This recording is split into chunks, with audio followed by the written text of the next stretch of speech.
Terezali, il y a des végétaux, il y a des arbres, il y a des nzete zalaka boye, et ça na ba esprit o ezaka na ba nzete ba benga rango ba Sylvain.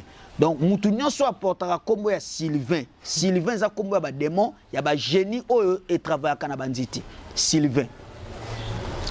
Amen. Amen. Donc Sylvain ezali ba esprit de la forêt, ba esprit végétaux o ezana kati. Flore ezali kombo ya ba esprit, ya ba déesse o ba travailler na kati ya ba arbre. Cité discernement esprit. Parce que au Corée ko bengana démon mususu mais démon aza ko régner to être azo régner azo tamai auta na mai.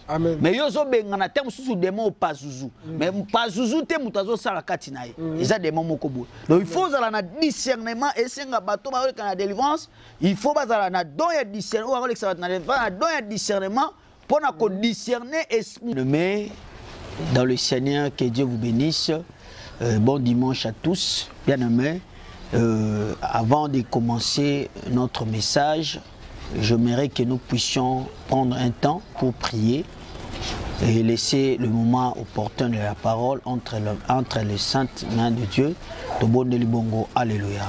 Seigneur éternel Dieu de gloire, tu pamboli komonayo, tu recommandé namaboko nayo entre tes saintes mains.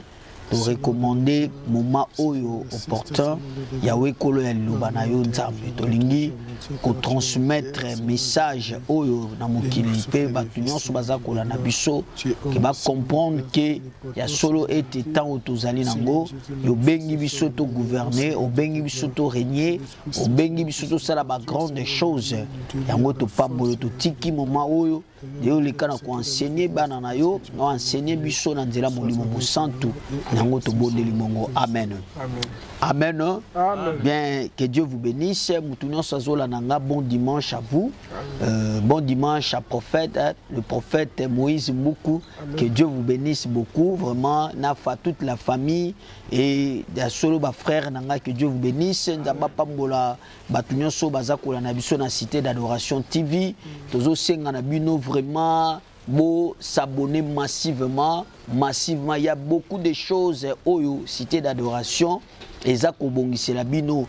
Parce que tu as wate, tu as le capé na ba chaîne et beaucoup de monde biso na ba chaîne mususu et le kana na TV na itano moket beaucoup de monde biso na ba chaîne ebelé. Alors kaka na cadre D2 il y a un enseignement oyo vraiment beaucoup za la dessus vous en avez besoin de délivrance tous ali wana prophète Gédéon Azali prophète Moïse Azali et il faut que vous hésitez pour na kobenga biso tous en avez besoin il y a ba suggestion na bino tous en avez besoin il y a ba oezali encouragement na bino ceux qui za makambo ezali beaucoup ki ko sala biso texto to ko benga biso et kozali pamboli mingi. Amen.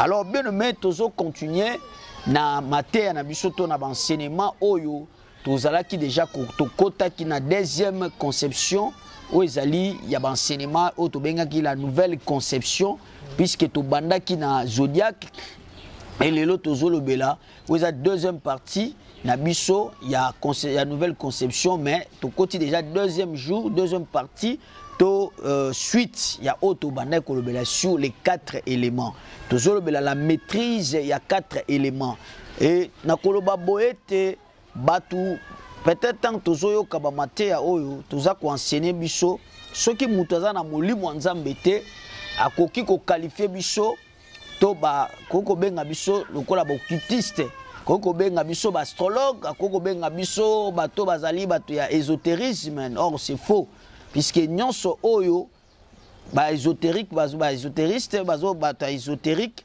o baza ko enseigner biso to ba magicien to ba occultiste makambebele la plupart na makambebele bazu yango na kati ya Bible pe ba falsifier yango na ndenge na bango ba copier mais biso toza na kati ya originalité na makamba parce que Satan sale le côté ba démon ba sale le côté ba démon ba trichaka ba sala ka copie et puis ba sale yango na ndenge na bango. Alors biso tozo pesa selon la pensée de Dieu tozo bima toza na libande ya Bible te toza na livre mon côté o biso toza ko bibisa awa liboso na bino to grimoire to ba livre moko tozo ba poto tala non toza kaka na kati ya Bible et puis tozo kene nango na kati kokokisa makambo nyonso epai ya Jésus-Christ.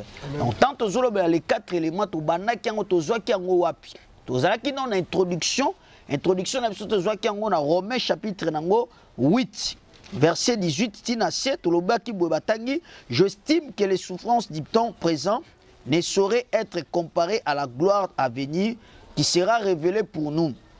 Aussi la création attend d'elle avec un ardent désir la révélation des fils de Dieu, car la création a été soumise à la vanité non de son gré, mais à cause de celui qui y a soumise. Dans ton moni kuna babi que création mobimba ezali na ardent désir za kozela ezana ardent désir ya komona emoni solo ya bana na nzambe. C'est-à-dire que mo création azana posa mona bana na nzambe komata bana na nzambe ko se manifeste ba révélation, c'est-à-dire que manifestation ya o ezaki caché et se manifester. Et loko ezaki caché za nini, c'est-à-dire que ezali ba potentialité o nzamba tiela na kati ya bana na nzambe, makambo nzamba tia na kati ya ba chrétien, pouvoir o nzamba tia na kati ya ba chrétien, puissance o nzamba tia kati na bango, mais o bango moko ba miye bakati parce que ba chrétien bazali ba chrétien sous bolimisa pour na tort, mais et son religion o ezaka religion o ebangaka makambo ebele parmi ba religion ndenge na sala analyse ezali christianisme. Amen. Parce que christianisme lorsque quelqu'un tanga zolo bazo bisaye zodiaque azobanga zodiaque ezali makambo eza ya kindoki. Oh zodiaque c'est dans la Bible. C'est dans la Bible ndenge to pesa ki passage. Cela veut dire que donc notion dimension ya compréhension ya ba chrétien belé eza muke. Donc, or, nous avons une potentialité, une capacité, donc, et se promouvoir, il faut se développer, il faut bima. Donc, mais ils ont bimaté. Mais tandis que création, c'est la révélation, il y a banana nzambe. C'est la manifestation, il y a banana nzambe. C'est la kofongwama, banana nzambe ba fongwama na toute dimension, que ce soit dimension spirituelle, na dimension financière, na dimension spirituelle physique. Donc sengeli to fongwama. Yango toujours mona. Yango moni apôtre Paul to tanga ki place moko na hébreu. Apôtre Paul azolo ba ke bino o bolinga ki bozala, bolingi bozala ba maître mais ti lelo bozaka na besoin ba pesa kabino miliki. Donc vous devez être des maîtres mais bozala besoin ba miliki kaka. Donc ça veut dire quoi? Donc quelque part Zamazolinga to atteindre certaines dimensions, il y a cause à la maître, il y a qu'à dominer, il y a qu'à assujettir. Parce que Zamba a créé l'homme. Quand on a créé l'homme, dans le jardin de Dén, il a créé l'homme et la femme. Après, si on pouvoir dominer, assujettir. Donc, on va dominer. C'est-à-dire que certains Moutou, a la capacité, mon katinaye, il y a qu'à dominer, il y a qu'à assujettir. Mais capacité, les autres, il faut remonter. Pourquoi? Parce que Aza limité, limité. Voilà pourquoi Maté a ouéaki. Pour nous kotalisayo, aux a la capacité, aux a don. Babi celui qui est en vous est plus fort celui qui est dans le monde. Comment yoko banga ba magicien, koko banga ba sorcier, koko banga ba to soka à laquelle lui a lobi aux banga. Mais tandis que aux a biloko wana beaucoup à développer en côté. Amen. Alors kotala na mokili ezali na 4 dimensions. Dimension otobengi dimension wana yango tozobenga ngo ezali lokola 4 éléments. Yango totwangi na Genèse tozotanga pona compréhension na biso moi rappel et puis tokokota na élément ya liboso otobengi élément terre. Nous lisons la parole de Dieu dans le livre de Genèse chapitre 1 verset 1 à 5 ndekwatenga libiso. Au nom de Jésus. Amen. Au commencement Dieu créa les cieux. Boye na ebandeli ya mokili nzambe akreaki ezalaki ya solo mapata pe akeli mokili. La terre était informe. Balobi ete ya solo mabele ezalaki ya solo bongo kaka ezalaki na forme te. La terre était informe et vide. Il y avait des ténèbres à la surface. Balobi ke na kati ya ténèbres na kati ya mabele molili ezalaki na kati na ezali na lubwa kuwana o babengi na kombo ya abim. Et l'esprit de Dieu se mouvait au-dessus des eaux. Pe balobi ke molimo ya nzambe ezalaki ko tepa likolo ya mai. Dieu dit que la lumière soit la lumière. Boye nzambe alobaki pole ebima pe pole yangwana salamaki. Dieu vit que la lumière était bonne. Pe balobi ke nzambe amonaki lumière ezalaki malamu pole ezalaki malamu. Et Dieu sépare la lumière. Pe nzambe akabolaki o ezalaki pole na molili. Amen. Donc kotanga donc selon ndenge tozotanga contexte awa tokomona to soutirer ba élément où est important tozomona le premier élément c'est d'abord la terre.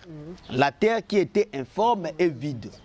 La terre autoko ko interpréter en d'une manière prophétique d'une manière doctrinale, la terre, c'était l'homme, tout ça. Je n'en disconviens pas, ça pourrait aussi être l'homme, mais awa, l'homme n'a noté. C'est un élément. La terre était informe et vide. Donc, tout le monde, premier élément, c'était la terre. Et le deuxième élément qui vient après, c'était l'eau. Parce que nous avons 4 éléments. Selon l'ésotérisme, il y a 4 éléments. Selon la pensée de Dieu, parce que mais le diable a enseigné en batu. Enseigné en batu. Peut-être aux 4 éléments. C'est la sorcellerie, la magie, astrologue, les hommes de Dieu, faux prophètes, déjà, non. Donc,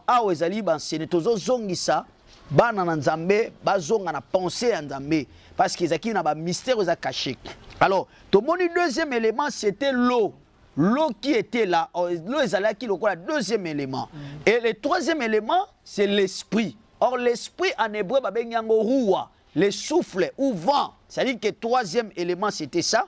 Et quatrième élément, c'était la lumière, le feu. Lumière n'est à la moto. Parce que, tu peux ça qui n'a ça, tant on courait zate, tout le monde a la lumière. Vous savez la bougie, tout ça les la oezali ba mwinda pétrole. Pour la lumière wana, lanterne, c'est-à-dire que moto, n'est pas sa lumière. Donc, lumière, c'est le fait. Tout le monde a 4 éléments. Alors, il a noté, dans chaque 4 éléments, ils sont appelés aussi comme des 4 nations. 4 nations où vivre, cohabiter dans l'ensemble. Ils ont une harmonie. Parce que, à tout le monde a harmonie, la terre a l'eau. L'eau azalaki pe na esprit, esprit azalaki pe na lumière. Donc bazalaki ko vivre en harmonie. Alors, et Seigneur toyebake dans chaque élément, il y a aussi des génies du bien et du mal na kataba oezali na ba élément wana. Il y a leur propriété oezali na kataba élément. Chaque élément ezana ba habitant, ezana ba habitant na bango. Voilà pourquoi pour tous à la maître, le premier maître qui a maîtrisé 4 éléments, c'est d'abord Jésus-Christ. Et tout le monde parce qu'il y a une ancienne alliance, et tout le monde la nouvelle alliance, tout le monde comment Jésus a pu maîtriser les 4 éléments. Et puis il y a qui mettent à la question maîtriser parce que lui-même étant le maître aux alliés supérieurs, il a maîtrisé les 4 éléments et dans le mode opératoire a utilisé qui peut les 4 éléments. Amen. Amen. Il y a le génie, il y a aussi dans le mode opératoire, on peut utiliser les 4 éléments et nous y arriverons. Amen. Amen. Alors, dans 4 éléments, chaque élément, le diable aussi a placé ses esprits dans 4 éléments pour gouverner le monde, pour régner dans le monde. Alors, ceux qui ont la notion, ne la capacité à la mettre parce que Dieu ne nous a pas appelés à être assujettis.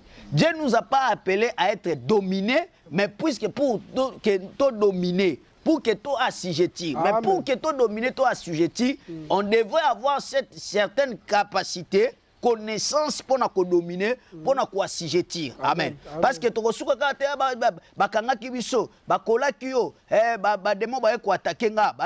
non. Alors, n'oublions pas aussi, tant aux les 4 éléments, les ténèbres. Parce que les ténèbres, ce sont des êtres.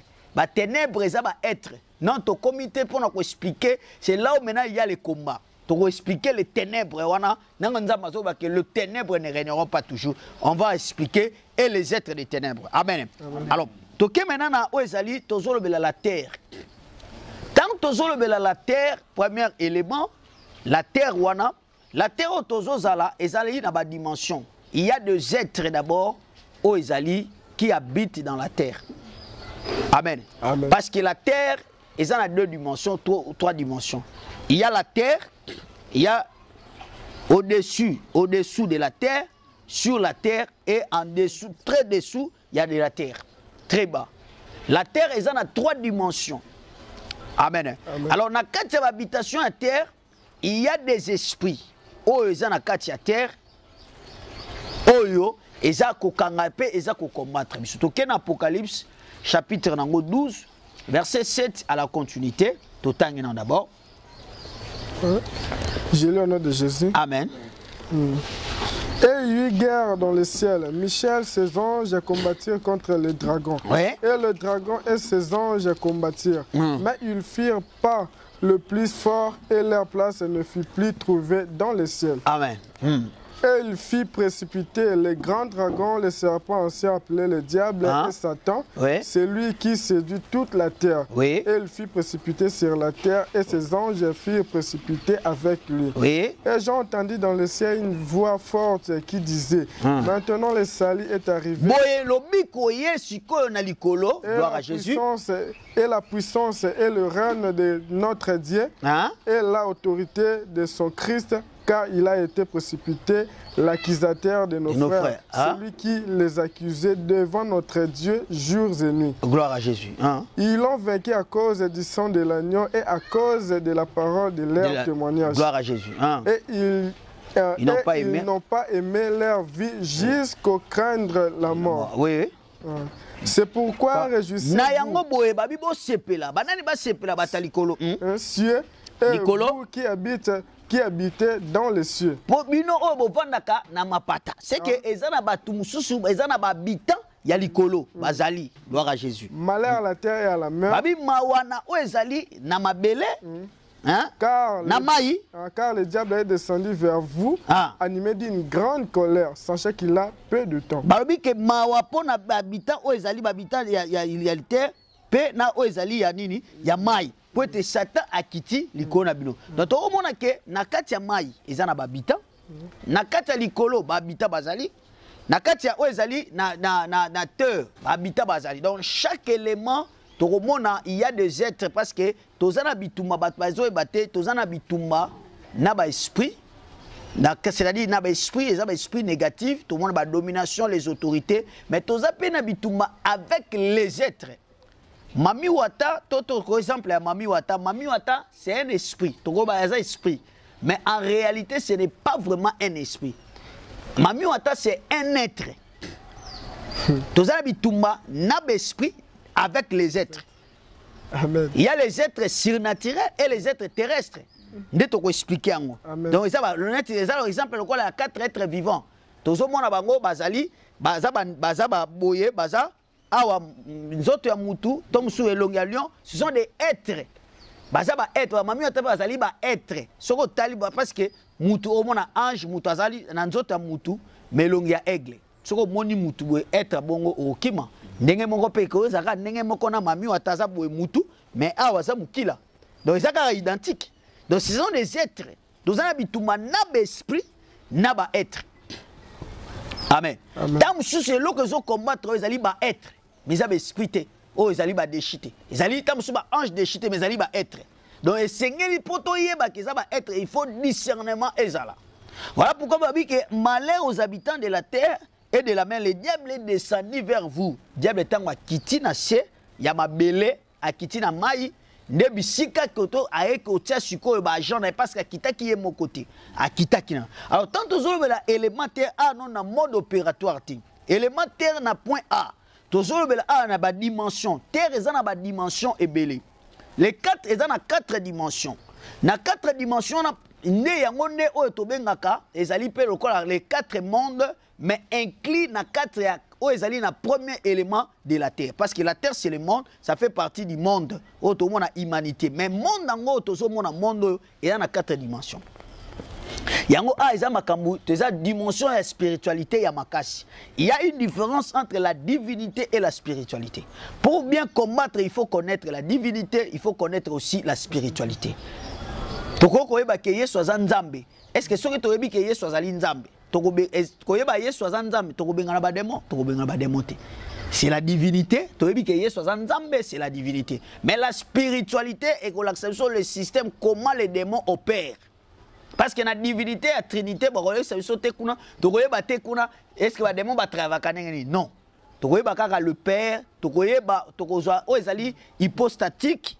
Il y a Jésus, que Jésus-Christ c'est le Père avec qui n'a pas rôle. Mais dans la spiritualité, na spiritualité, il y a deux sortes de spiritualité. Spiritualité, il y a du mal, na spiritualité du bien. Spiritualité du bien les ali oya nzambe o tozo kolaksa biso. Spiritualité du mal les ali oyo ba franc-maçon, ba science occulte ne baza ko enseigner bato. Ako kolakso ba relaxo kuna comment ko invoquer esprit ya chance. Pour appeler ça mbongo, ba comment ko invoquer un esprit pour ko dominer mwana mwasi. Mais biso a tozo pesa ngoti. Toza na l'autre côté de relation que soit une prière oyo ya Saint Kingani ya Saint Charles man po eux que nous kosala. Nazo pesa biso moi muke ndakisa muke. Parce que avant tozala basala nzambe to bengama to leka ki pe na moi masane moko ya mike. Prenons par exemple ezalaki pour que to kende na mukolo mususu na kataki na buki na panzaki vers ya mama nanga. Le coup la maman na biso ezalaki donc tellement rigueur ezalaki makasi. Eza moi un peu témoignage pour na kolie makam oyo. Alors le coup la tozaki na ba mesano ya kokota ba bituma tozwaki moi ba numéro moko et pas un certain marabout. Et numéro wana ezalaki prière bazo pesa biso prière ya baration. Donc pour barrer ba ye baté na ndako faut pesa prière. Ba pesa biso prière ya docteur Salomon. Prière à un docteur Salomon, faut bêler la docteur Salomon 3 fois. Docteur Salomon, donne-moi le pouvoir de baration. Il faut soit une pelouse, au tient mon moutou, au tient peut-être dans Zapiasuka pour ça na mona influence soit et ça là. Maman na biso na ye na koti na beti, il faut na zonga na sima, na kokota na ndenga sima, na kokota na ndenga libosote, il faut na kota na ndenga ya arrière 3 fois mobimba, na beti docteur Salomon, na beti mpende 3 fois. Et na mona ke simaki. Maman na biso a tunité nga na sepel na bi ouais esimbi onzoka neza ki biloko moko mabe mais biso to la prière te mais tant to pas nzambe biloko na échange toza suna biloko na te toza suna prière te to ko pesa yo po bele la docteur Salomon non po ça biloko na donc ça dit que moi un témoignage moi comme que alors bien aimé tant tozo le la élémentaire toza na 4 dimensions élémentaires au tozo benga le monde et ça na oba benga ka monde des arbres. Tout le monde est monde des végétaux. Donc, les arbres, il y a des génies au Barenyaka. Parce que lorsque les diables ont quitté la terre, les démons sont quittés na bangomba, les esprits sont quittés na bangomba, na ba être, au nzamba saki, et ça les esprits sont quittés na zamba. Il y a des esprits de forêt, ezali, ba génie à forêt. Alors, tant que vous avez un service à délivrance, tant que vous avez un délivrance, merci pour nzamba pa mona déjà prophète Moïse na vision nzamba pesio il y a mission il y a délivrance mais parce qu'il y a d'autres personnes oyo ba petazo ye batazo benga makiaza na don ya délivrance mais il faut que parce que don il y a délivrance eza ko nécessité discernement esprit parce que okori ko benga na démon mususu mais démon aza ko régner to être azo régner azuta mai auta na mai mais yo zo benga na tem mususu démon pazuzu mais pazuzu te mutazo sala kati na ye eza démon moko bo donc il faut zala na discernement et senga bato ba na délivrance il faut bazala na don ya discernement ba ko na don ya discernement pour discerner muto aza animé l'esprit nini. Amen. Esprit ezo travailler dans l'esprit, esprit za kana ba manifestation. Alors na 4 dimensions terre, élément terre, tout on a ba dimension de la terre ezali, il y a ba végétaux, il y a ba arbre, ne ba nzete za la kaboye, eza na ba esprit o eza kana ba nzete ba benga rango ba sylvain. Donc mutu nyonso apportera kombo ya sylvain. Sylvain za kombo ya ba démon, il y a ba génie o e travailler kana ba nzete. Sylvain.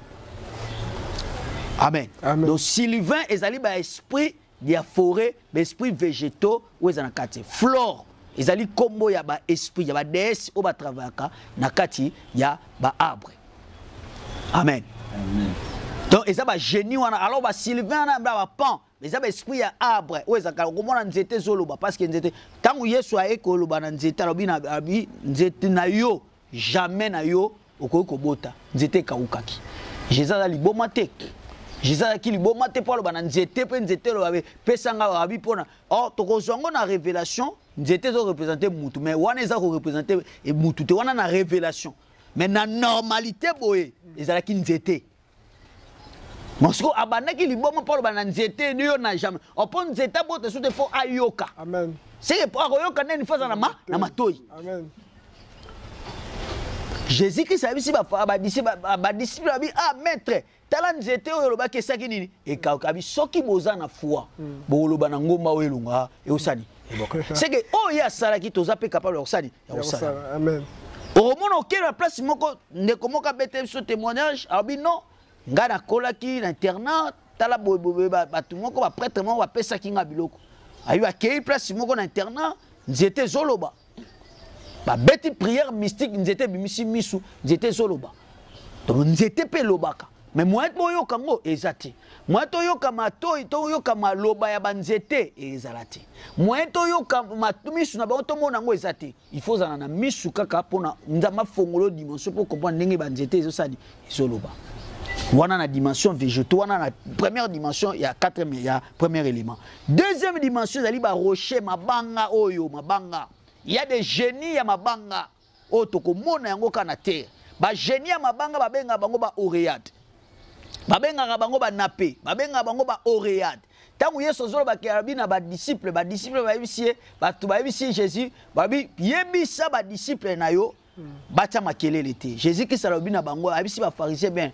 Soki bo pekisi bango, mabanga eko s'élever, eko sala nini, eko betela maboko, eko pousser ba cri. Siko, soki tolobi na révélation mabanga eza bato.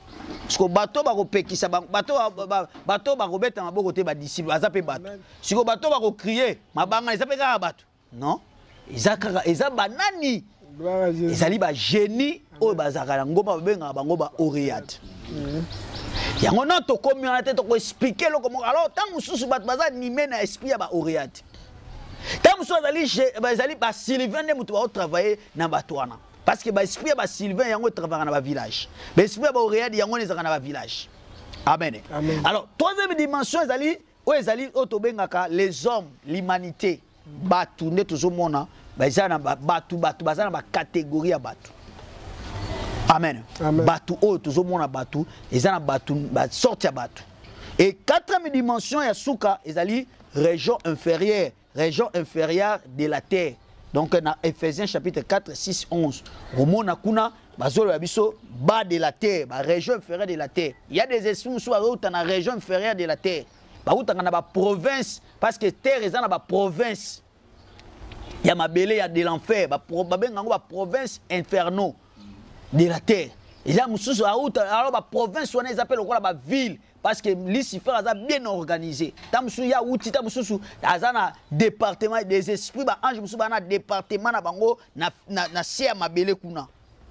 Et ba to ba vita kawana ce sont des abîmes. Les abîmes eza ba abîmes baza ba kelam. Ezaka mabulute mais eza ba être. Les abîmes sont des êtres. Tu expliquer éléments, tu expliquer ba génie pour permettre comment tu faire la délivrance, comment tu chasser les démons, comment tu peux animer les esprits. Alors, prenons par exemple dans Jérémie chapitre 22, tu es rapide pour tous qui n'est pas dans ton souka. Alors, ceux qui posent des questions, il y a que poser, il faut poser des questions. S'il y a des messages bien aimés, tous ceux qui ont s'abonner massivement. S'il y a des questions, vous posez parce qu'il y a une nouvelle conception. Le loba toiseau te abiso kaka démon géant otoyebi o batwa chassa kaka bingiza géant Goliath. Mais or tandis que na Bible ezaka Goliath était za géant. Ezana Aïman azali, ezali na Sheshai, azali Talmai azali. Mais tu benganaka Goliath, na Goliath sango peut-être azali akamwaka Goliath nga Goliath mais basaki belé. Amen. Tangela sur Jérémie chapitre 22, toquez rapidement. 29 30 rapidement. Oui, je lis au nom de Jésus. Amen. Ce qu'on a dit expliquer moi pourquoi Yesu akomaki na mabele. Na linga expliquer biso parce que batuza komaki alongola ki balwa na biso est-ce que alongola ki balwa wana na kokomana ezalaki pona mwasi wana ezalaki pona biso batu to pona mwasi wana pourquoi faut komana mabele. Gloire à Jésus. Toquez dans Jérémie chapitre 22, 29, 30. Rapidement. Hein? Terre. Balobi yoka, mabele. Comme abengi trois nzamba pesi pouvoir pas Jérémie. Nous avons le pouvoir bien-aimé. Le pouvoir que tu en as, bien-aimé que tu as, est au-delà des magiciens. Amen. Et là que c'est la différence na biso na bango, ezali kaka problème ya bango bazali kokota na ba esprit. baza ko invoquer l'esprit, ba na ba prière mystique et ésotérisme. Mais biso tozana eloko moko te akosala, invocation na sala pentacle, na kota na zwa ba bougie tozana biloko na te. Biso c'est par le nom de Jésus-Christ de Nazareth, ne tokosala ka tokobengana ba démon. Mais ce que avant bengana démon faut yemba pe démon oyo zo bengana. Amen. Balobi terre. Yoka, nzambe benga apesi pouvoir na Jérémie ba terre. Terre abenga ngo na 3 dimensions. Terre. Pourquoi tu vois benga na 3 dimensions? Si yango moni na baki que terre eza na 3 dimensions. Terre otozomona na o ezola na se, na o ezola na se.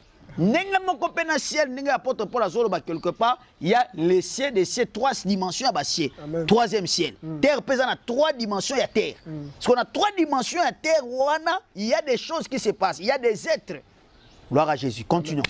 Écoute la parole de l'Éternel. Yoka abi mabele yoka maloba ya Nzambe. Ainsi par l'Éternel. Boye lobi yawe. Inscrivez cet homme comme privé. Comment mutu oyo abotakate? Comme un homme dont les jours ne seront pas prospères. Lokola mutu oyo mikolo na ye. Car nul de ses descendants ne réussira. Bana na ye bako réussir te. Eza malédiction, eza imprécation. Malédiction an mutako komango eza Nzambe. Eza nani? Terre azo koma makambo Nzambe azo dicté. A dicté pas ya Jérémie. Jérémie yo sakola bana terre. Pesa mitino ta terre. Comment mutu oyo? Aobota te bana ye. Siko yebisanga mabele boye ko komande ngeni. Poto koloba ke terre wana eza mutu. Siko mutu ngo nani? Gloire à Jésus. C'est que azolo bana tete azo ba terre na 3 dimensions, Nzamba azo mona terre na terre ya boye kakate, mais Dieu voit à viser les êtres qui sont sur la terre. Au bas sous la terre. Amen. Le génie de la terre. Et les génies de la terre ba benga bango les ginomes. Amen. Et les ginomes ce sont des nains, des petits des moments comme mikusse ba génie mikusse. Yango mona mutuna mona mutu moka mukusa zola nanga ba mikusse. Ngana sala délivrance wana ya mutu. A mutalati cap noir, abi papa. Donc mutumoka mukusa na mutumoka mukusa la nakao na bandoto abi effectivement azaka longi boy vert baza ba ginome et beaucoup de gens baza lié na ba ginome baza lié na ba nain ata ba nain komona bango ndenge na dessin animé ya Blanche Neige parce que le dessin animé ya Blanche Neige ya Colody parce que ces dessins animés là avant ebima lelo boye batu ba compositeur ya dessin animé ba écrivain ezala ya film ou dessin animé ya Pinocchio, ce sont des francs-maçons. Presque ba film belé, ce sont des francs-maçons. Ba saliango d'une manière ya scène. Alors le 7 nains, ya Blanche Neige, ce sont les 7 démons, les 7 génies de la terre. Et ces génies ont un rôle na bango ezani. Bazali ba gardien à trésor. Et ils volent les trésors. Les gardiens des trésors, ba chance ya batu. Bateke la kabango, bango bakena mutako teke o chance. Akena ngona monde ya ginome. Ba ginome kuna bazu ba trésor na yo. Bazu ba chance parce que le précieux trésor de l'homme c'est d'abord l'activité. Ba kanga musala na yo, osala ka membongo mona na kate. Mbongo ane kena ka na monde de ginome. Na sia mabile. Bango mutu ba vendre la kaba trésor, bango mutu ba vendre la kaba diamant, bango mutu ba vendre la ezana batu mususu pour que diamant ebima wana même na bambujima na ba chikapa il faut basala sacrifice à makila yozola na ngai. Pour place wana ebimisa diamant. Il faut basala makila, basala ba rituel et ba rituel na makila ne ko kita na monde de gnome et na monde de gnome là maintenant ba ko bimisa bango ba diamant. Jésus Christ alobi bo na Matthieu quelque part alobi na Matthieu rapidement poto ke na suka to comme déjà presque à la fin il y a message na biso. Qu'est-ce que Jésus a dit? Jésus a dit ceci dans Matthieu chapitre 6 verset 19. Ne vous amassez pas de trésors sur la terre où la teigne et la rouille détruisent, où les voleurs percent et dérobent, mais amassez-vous des trésors dans le ciel. Jésus Christ a dit que bon amasser trésor te na kati ya mabele. Pour nani place wana niel ezali rouille ezali parce que si on a teli bene et rouillé ya kalaba rouge et niel ezali papillon ya femelle papillon femelle wana azanani. Gloire à Jésus. Ça va trésor na yo. Or les trésors ezaka raté ba diamant ba or richesse parce que même activité nous appelle trésor parce que la Bible dit le précieux trésor de l'homme c'est l'activité. Amen. Parce que tant yo zolona ngo na se babi que tant olona babi bolona na mabelete là où les voleurs babi que les voleurs percent et dérobent. Les voleurs percent et dérobent. C'est-à-dire que les voleurs vont percer diamant, vont percer le trésor et puis vont dérober. Dérober, c'est-à-dire qu'ils vont cacher, vont dissimuler. Ils vont wapi. Puis ils vont voler. Gloire à Jésus. Amen. Amen. Ils vont voler. Est-ce que ça va couler dans l'eau? Ce sont des esprits. Amen. Les génies de la terre. Oui.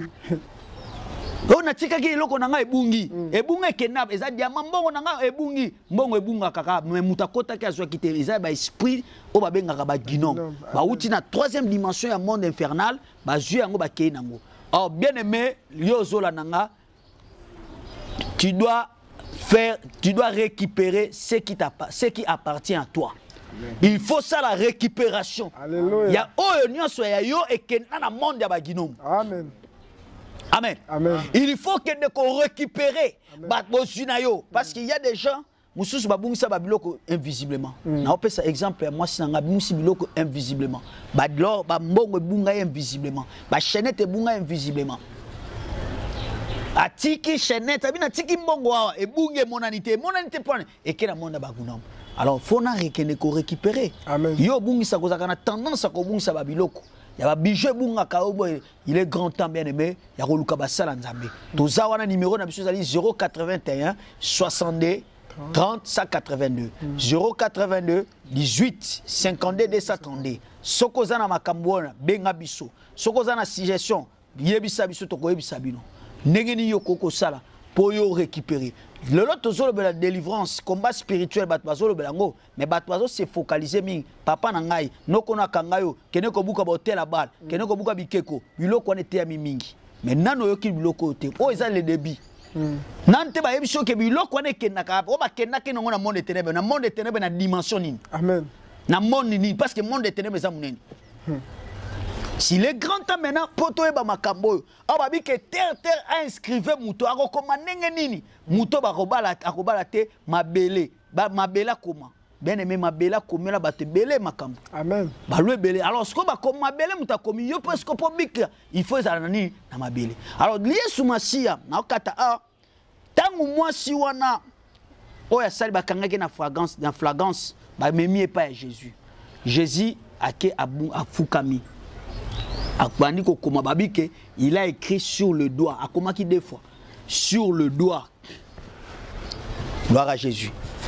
Akomaki sur les doigts. Amen. Batangel biso rapidement pour to kene.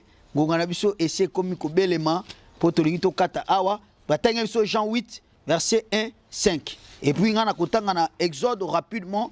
Na bani non na Exode pour te comprendre pourquoi Jésus sengela qui akoma. Na doigt.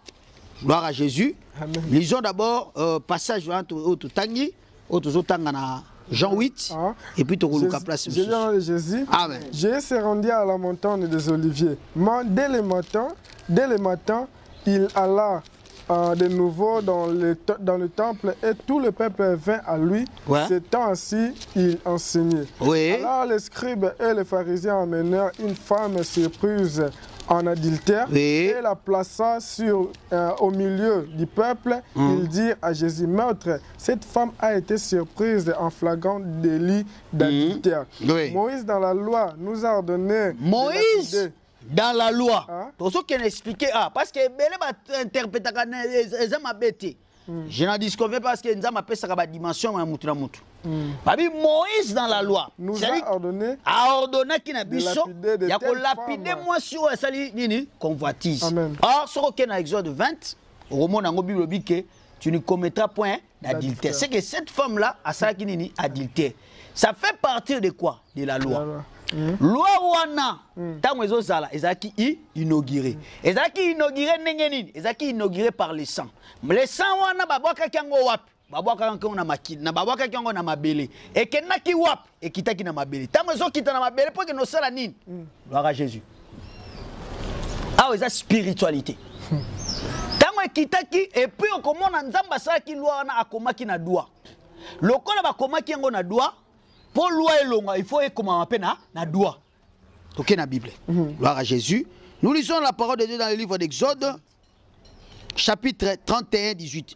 Lorsque l'Éternel y achevait de parler à Moïse sur la montagne de Sinaï, il lui donna les tablettes, donna les 2 tables du témoignage, table de pierre écrites du doigt de Dieu.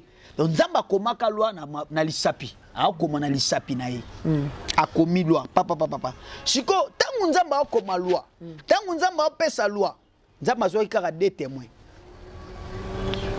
Azwaki ba témoins mibale entre Moïse, entre Israël na ye Nzamba. Na peuple na ye. Parce que ba témoins. Tangu Nzamba acha ba témoins, c'est-à-dire que mukolo problème ko za ba témoins na mutu bakosala nini? Bakosamba. Parce que 2 témoins ba nani? 2 témoins à ciel, na terre. Donc il y a la Bible. Deutéronome. Ça va. Deutéronome 30, 14, 19. Donc il y en a 14 et puis tu as sauté tina 19. C'est une chose au contraire qui est tout près de toi dans ta bouche et dans ton cœur afin que tu la mettes en pratique. Dans le 19e verset, j'en prends aujourd'hui à témoin contre vous les ciels et la terre. J'ai mis devant toi la vie et la mort. Donc c'est 2 témoins, le ciel et la terre. Si vous avez Ésaïe chapitre 1, verset 1 tina 2, Nzamazolena. Nzamazui témoin, ciel témoin, terre yo peut être témoin. Parce que ciel c'est Karoloba. Si vous avez Nzamazolo adressé à lui, si, na Ésaïe, si, écoute la parole d'Éternel. Terre, prête l'oreille. Nzamba ofuna Israël, na ciel, ofuna pas Israël, pour tenir sur Ésaïe 1, Nzamba ofuna Israël. Pourquoi Nzamba ofuna Israël et pas à ciel et pas à terre? Parce que bazalaki ba témoin na elle boso tanga opesa bango loi. Abi si le tanga la biso. Ésaïe 1 2 je lis en Jésus. Amen. Si écoutez, terre prête l'oreille, car l'Éternel parle. Je nourris et élevé les enfants, mais ils se sont révoltés contre moi. Nzamba sikozo ba ke si boyo kanga soto bi ke si ezaka mutu terre pesa mutu siko nzamba bi a nourri bana na ezane biso bato ba Israël na babitant siko bato na ezaka batuni abi si boyo kanga mabele bo pesa litoi na élever bana na bokoli bana mais bana basani abalukeli ngai c'est ba témoin c'est pour on appelle ça benga ki si pour on benga ki maite mayaka abengi si pour ba 2 témoins na bazalaki. Parce que les témoins ont dit que les habitants sont les habitants sont ba ange, ba esprit, ba ange, botan na poni bana basani ba lukeli. Terre tant adressé ba génie à terre. Ba génie sera obenga bango ba génie tabenga bango terre. Boyoka, bo pesa litoi. Bo pesa litoi. C'est que mabele srani, ils en a litoi. Pour mabele sanzaki bato. Mabele sanzaki Yesu, mabele c'est que ça na munoko. On comprend. Alors, terre boyoka ngai, boyoka ndenge bana na lever bana basi. Alors, et c'est ngala ki 2 témoins, yeso zo koma wana 2 témoins zalaki. Et c'est ngala ki aya ko koma na mabele parce que tango maolo bana mabele asegi na loi, basali loi, c'est la zalaki. Donc la témoin moko, terre pe témoin moko. Parce que fallait changer sikoyo mibeko. Il fallait qu'on change mibeko. Voilà bien aimé. Donc comme na suka awa, s'il y a des questions beaucoup poser nga ba question okomona akoma ki na si akomi abani ko koma binani kat na bino fallait écriture wana kene parce que il y a une écriture mystérieuse pour il le za caché écriture ya Jésus qui mystérieuse til lelo e bombama akoma ka nini mutako sabiso te ba fongola kango akoma ka e komama eyeba te pe eza oye babi ce qui est caché sont les cachés sont pour l'Éternel révélé c'est à nous eza caché til lelo e bombama. Mais écriture wana ekitaki tina sia mabe tina ba ginom tanga okoma ba ginom parce que mabele za likolo tango na so koma eloko so na likolo ba okoma likolo ngana za na sebu tanga ba okoma il faut na mon écriture nezo koma c'est que tango ekoma ma adresse ki na banane na ba ginom wana ba otala akomi mu so muto robota te muto boye bolongola na loi ndenge balobaki bino bozaki ba témoin. Vous comprenez? C'est-à-dire que l'écriture est quitte na sia mabele. Tant qu'il a effacé les ordonnances dont le monde nous condamne. Na yebite bat basala ka religion tant qu'il a effacé les ordonnances dont le monde nous condamne. Bat bazo mona nous loi peut-être oyo pas kulutu balobaka bakoko na bango balobaka non. Il y avait des ordonnances et salamaka ba clause et salamaka entre Nzambe na Satan na ba démon. Il y avait des clauses. Oto komona ngo il a effacé les ordonnances. C'est-à-dire il y avait des ordonnances. Bah, signature ezalaki. Satan signé, ça m'a signé, bah, va signer, oui. Oh, bah, on partenir nos ensemble. Parce que yo lobi que oh, ya pas nos à Monsanto. Ce que ça à Monsanto, moi ya pas notre comme yanga. Oui, effectivement, vous avez raison. Et c'est non, bah, clause. Sinon, bah, contrer ça, Max. Yes, il fallait effacer Babylone, quoi. A effacer l'ordonnance.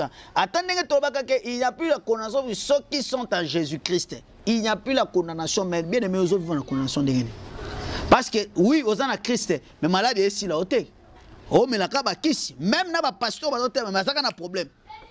Il faut qu'on comprenne en gros la dimension spirituelle. Bible, ça, tout est accompli sur la croix. Oui, c'est vrai. Je n'en disconviens pas, ni nous les a accomplis. Parce que Bible dit que les lois et les poussons, les prophètes, par après, Babylone,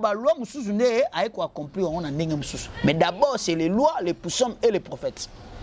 Amen. Donc voilà un peu ça. Vu